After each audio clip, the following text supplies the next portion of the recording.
This is Hannibal from the HannibalTV.com. Before I do my daily news update, I'll thank the people at 350 Days for sending me this t-shirt from their movie that Billy Graham and others were featured in.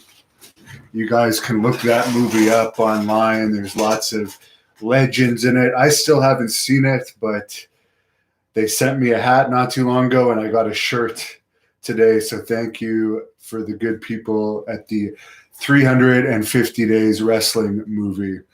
So for this week's AEW Dynamite TV show, they had their lowest viewership of all time, 0.23 rating.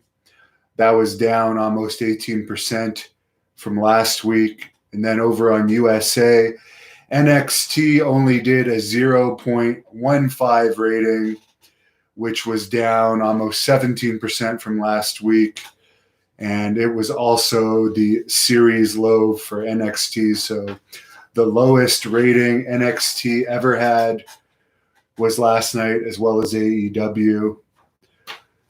Rachel Ellering, the daughter of Paul Ellering, who was featured in the recent LOD documentary, was released by WWE. I think she was wrestling under the name Rachel Evers, which is Lance Storm's legitimate last name, as he trained her. Of course, Storm was also released recently by WWE as a producer, but for some reason, make sense of this, people, Sylvain Grenier, who is new to being a producer and hadn't even been in the wrestling business for like 8 years, was rehired by WWE recently, and he survived the cuts.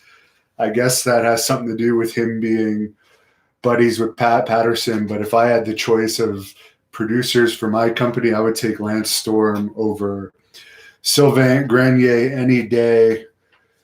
Someone asked me yesterday how much Sami Zayn makes in WWE. He's reportedly chosen not to wrestle during the lockdown, despite being Intercontinental Champion right now. And according to the reports online, Sami Zayn makes $500,000 a year, downside guarantee, and his buddy Kevin Owens reportedly makes $2 million a year.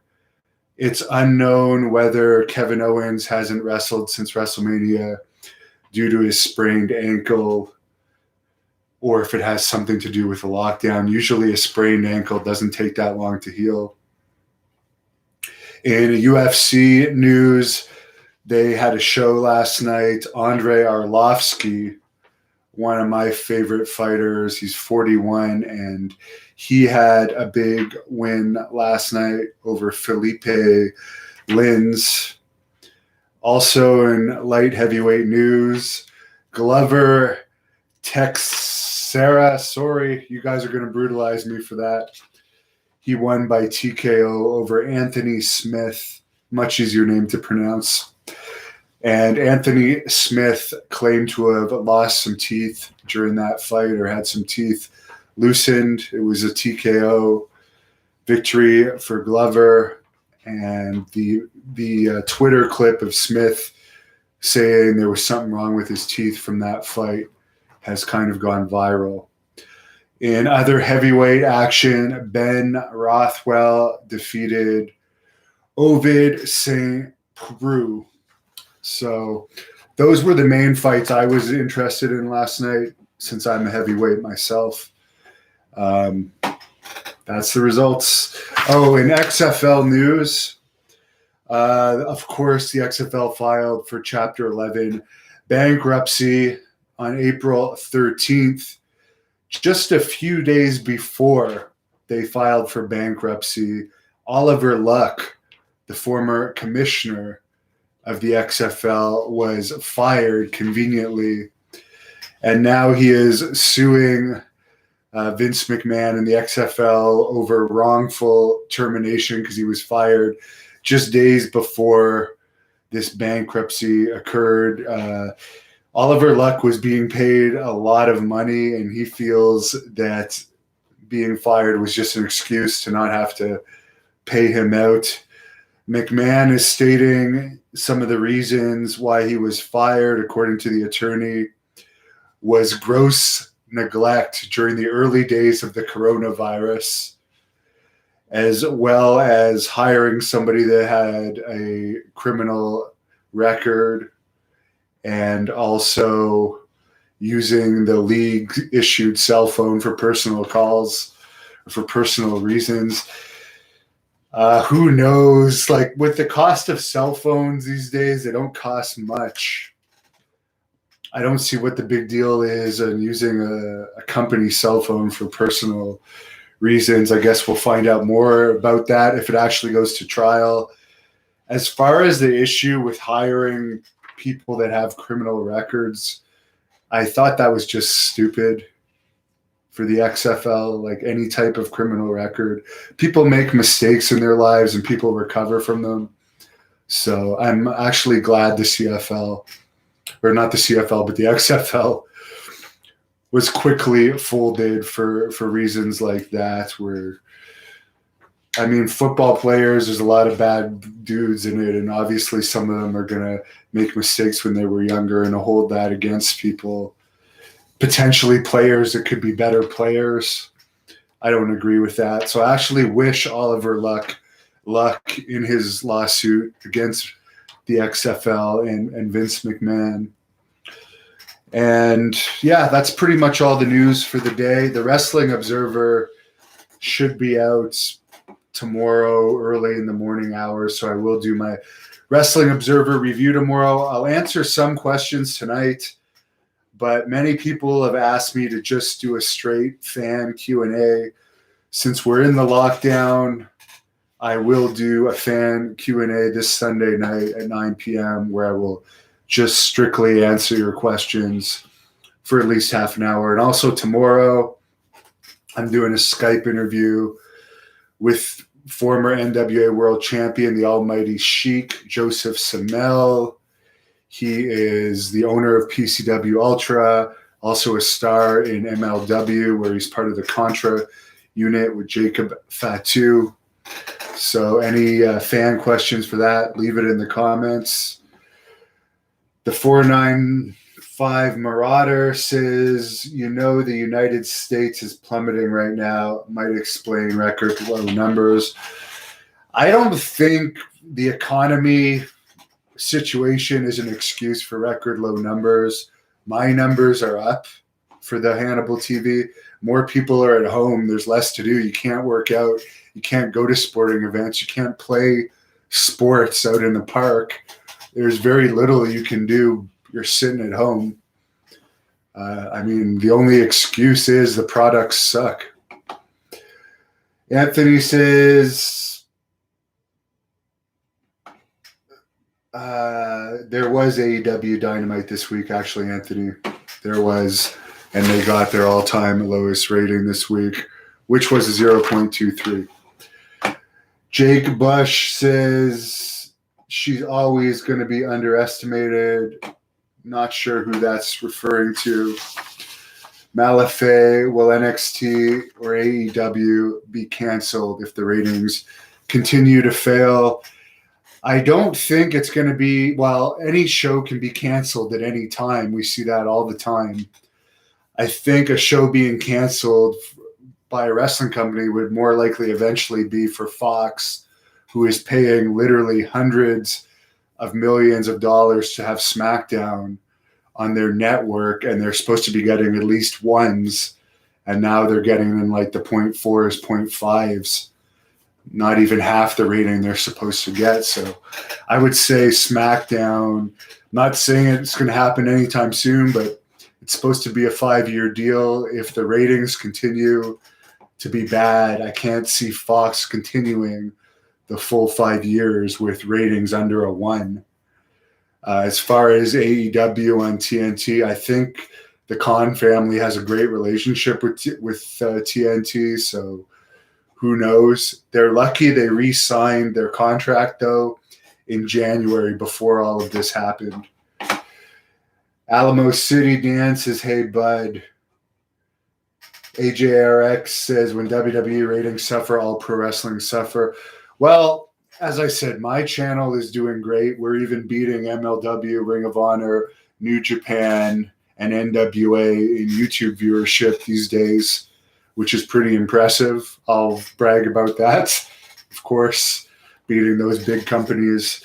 But yeah, when WWE is less popular, all the companies suffer because that's what everyone knows of wrestling. So, like, for instance, if wrestling's really bad on TV and no one wants to watch, when, let's say, I try to bring a Great North Wrestling event in a town and wrestling in general isn't popular, it's going to be harder to get people out to that event. I'm going to have to try extra hard to prove to people why this event is going to be different and why people should come out and see it. So it isn't a good thing. I remember in the 90s during the Attitude Era, when I would go to independent events, they were fairly low quality events. Overall, the crowds were usually in the hundreds around here. But that is because the wrestling on TV was really popular. I did have a resurgence indie wrestling before AEW took over and signed a lot of the guys that were helping the indie companies. But now, who knows? We'll see what happens after the lockdown. Right now, there's no real indie wrestling happening. Some companies are going to be really hurt by it. Others aren't. For instance, Great North Wrestling really isn't going to be hurt by it because we don't have any wrestlers under contract. From what I understand, MLW is like that too. They have wrestlers under contract, but from what I understand, from what I've read, only a select number of wrestlers are paid if there's no events. So it's not like Ring of Honor, for instance. They're owned by a rich company, but they're still paying the wrestlers even though they're not working.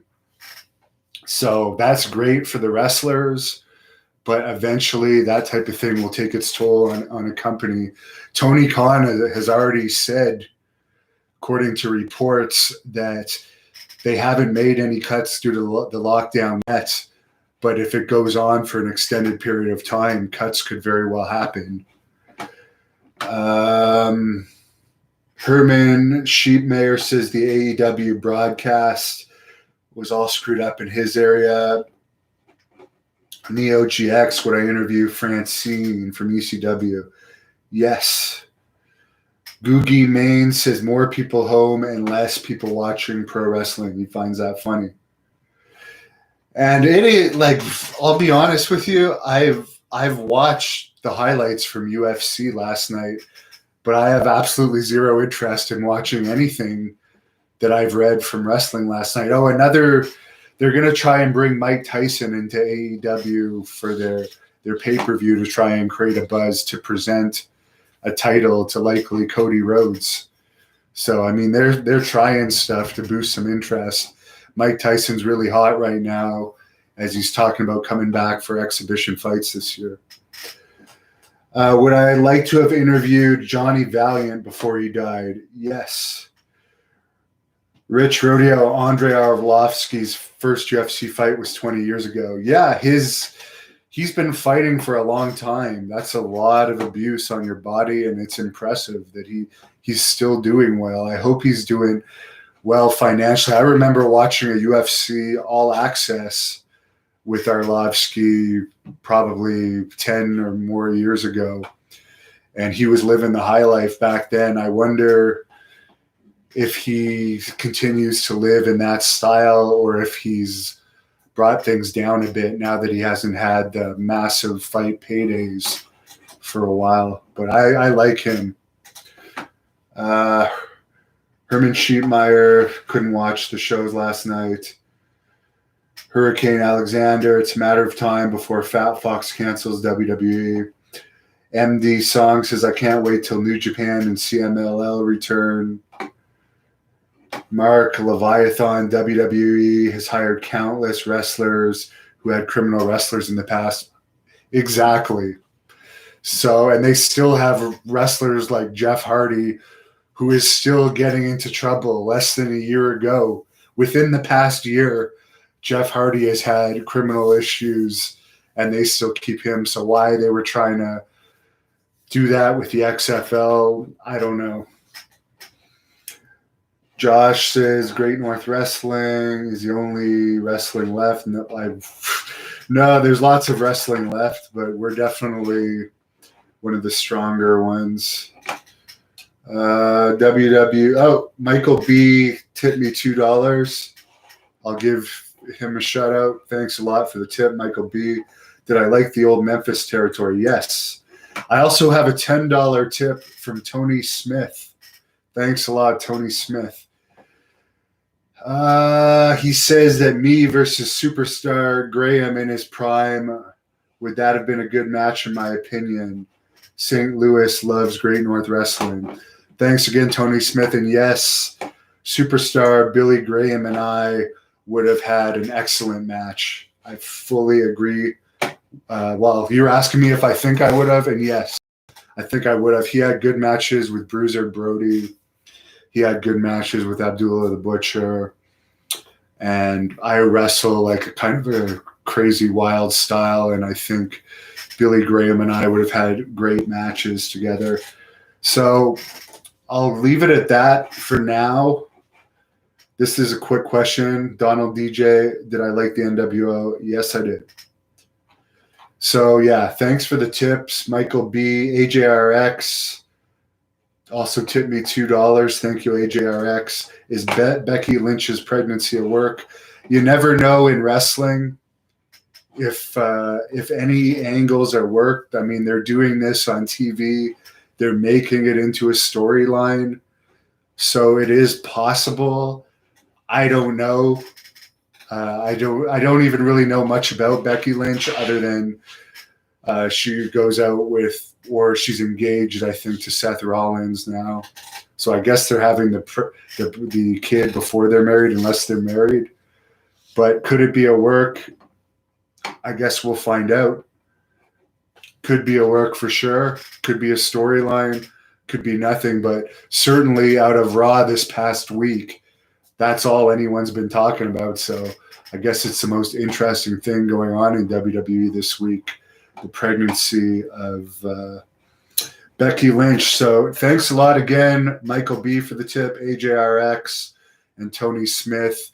Sunday at 9, I'll answer a lot more questions, but I have other stuff to do tonight. So have a great night, everyone. Talk to you next time. And follow us on Instagram and Twitter at the Hannibal TV. We're also on iTunes. The link is in the description. I post my full shoot interviews audio version on iTunes.